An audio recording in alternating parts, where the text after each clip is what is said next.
Vitamin C எடுக்க red blood செல்ஸை increase பண்ணுதுங்க.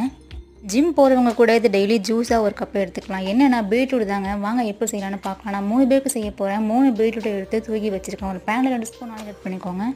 1 spoon கடுகு, 1 ஸ்பூன் உளுத்தம் பருப்பு, ஒரு காய்ந்த மிளகாவை 2 பிச்சு போட்டுக்கோங்க. பெருங்காயம், கருவேப்பிலை போல் நல்லா வறுத்துருங்க. இப்போ துருக்கி வச்சு பீட்ரூட் எல்லாத்தையுமே ஆட் பண்ணிக்கோங்க. 2 ஸ்பூன் பாசிப்பருப்பு, 1 ஸ்பூன் கல் உப்புங்க போட்டு 1/2 கிளாஸ் தண்ணி ஆட் பண்ணிக்கோங்க. எல்லாத்தையும் நல்லா மிக்ஸ் பண்ணிவிட்டு மூடி வச்சுருங்க. எல்லா வெரைட்டி ரைஸுக்குமே இது சூப்பராக இருக்கும். டெய்லி சாப்பிட்றது நல்லதுங்க. ஆனால் டெய்லி டிஃப்ரெண்ட்டாக செஞ்சு சாப்பிடுங்க. ஒரு நாள் சூப்பு, ஒரு நாள் ஜூஸ், ஒரு நாள் பொரியல், ஒரு நாள் ரைஸ், அந்த மாதிரி செஞ்சு சாப்பிட்டு பாருங்கள். 8 மினிட்ஸ்க்கு அப்புறம் வந்து எடுத்து பார்த்து ஒரு தேங்காய் மூடி ஃபுல்லாக துருக்கி அதை கூட ஆட் பண்ணிவிடுங்க. தேங்காய் போட்டு அடுத்த செகண்ட் ஸ்டவ் ஆஃப் பண்ணிவிடுங்க. தேங்காவை போட்டு ஹீட் பண்ணிங்கன்னா தேங்காயில் உள்ள நல்ல சத்துக்கள் எல்லாமே அழிஞ்சு போயிடும். அவ்வளோதாங்க. இந்த விட்டமின் சி பொரியல் ட்ரை பண்ணிவிட்டு மறக்காமல் நம்ம சேனலை சப்ஸ்கிரைப் பண்ணிவிடுங்க. ஈவினிங் சூப்பர் வீடியோவில் பார்க்கலாம். Tata bye bye. லைக் பண்ணுங்கள், ஷேர் பண்ணுங்கள். தேங்க்ஸ் ஃபார் வாட்சிங்.